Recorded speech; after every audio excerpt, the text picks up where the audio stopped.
Shalom, giving all praises unto Yahweh, Basham, Yahushai, Basham, Rakak, Kadash. Yahweh is the name of the Heavenly Father's name, whom the world ignorantly calls God, and Yahushai is the name of the Heavenly Father's Son's name, whom the world ignorantly called Jesus Christ.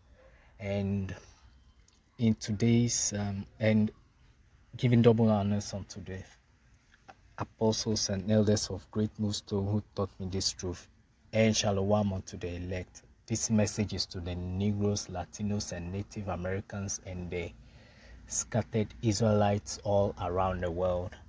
And I go into today's another breaking news concerning these two Edomite nations, US and Russia, which are very key in prophecy, or which features prominently in prophecy. And there's this breaking news of Putin and Trump going to meet in a summit in Saudi Arabia. And I read here, Putin-Trump summit on the way, Kremlin says. Spokesman Dmitry Peskov has welcomed the U.S. administration's desire to reach peace in Ukraine.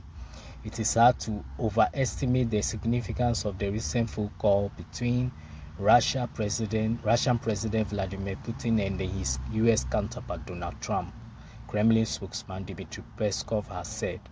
He also noted that the presidents have instructed their teams to lay the groundwork for the summit.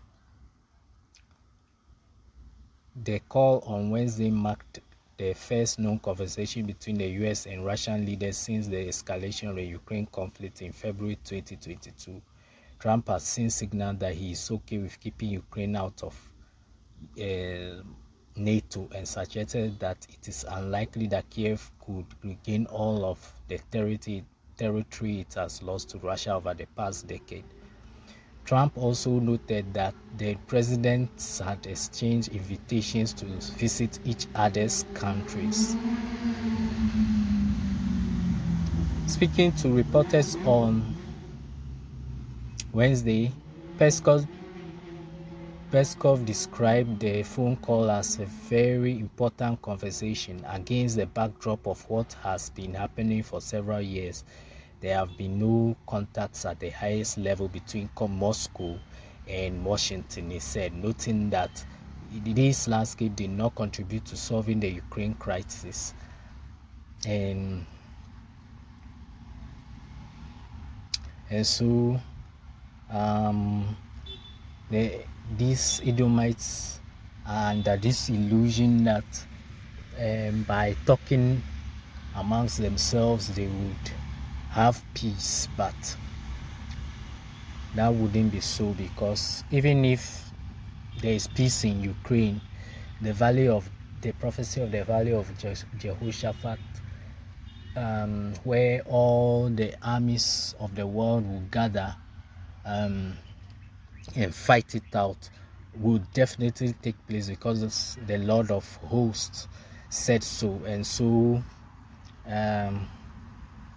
I'm going to read these following precepts to counter this delusion that these Edomites have of having peace amongst themselves, and because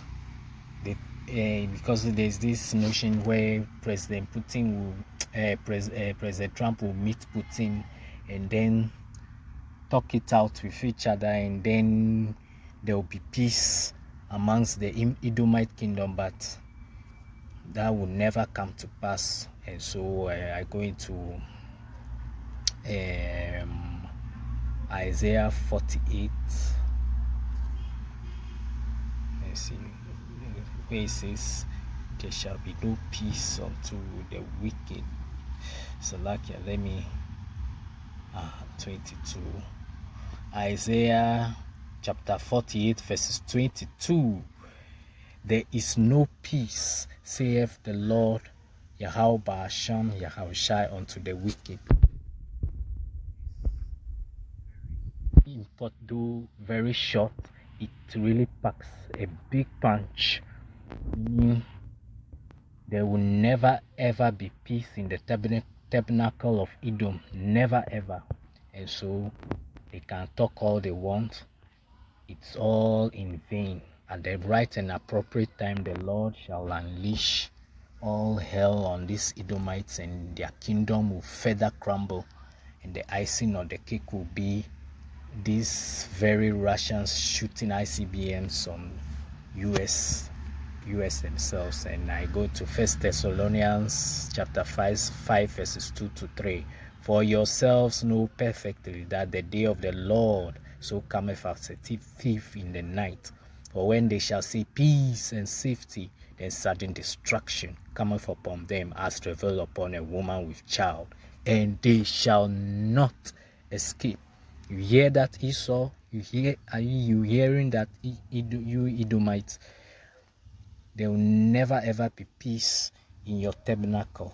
So that's it for you. And I go into the last precept here, Isaiah chapter 13 verses 17 to 19. Behold, I will stir up the Medes, which are these very Russians that Trump is trying to make us quote in quotes deal with, these very Medes themselves. And so I read again, behold, Isaiah chapter 13 verses 17 to 19.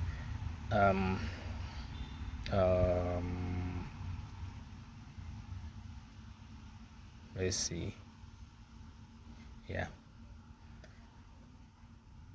Behold, I will stir up the Medes, that is the Russians, against them, which is Babylon, aka USA, which shall not regard silver, and as for gold, they shall not delight in it, no matter what they give them, whether it be riches or lands or whatever concessions they make or deal. The Russians will never ever regard it or accept them. Then in the end, it continues, their bows also shall dash the young men to pieces, and they shall have no pity on the fruit of the womb. Their eyes shall not spare children, meaning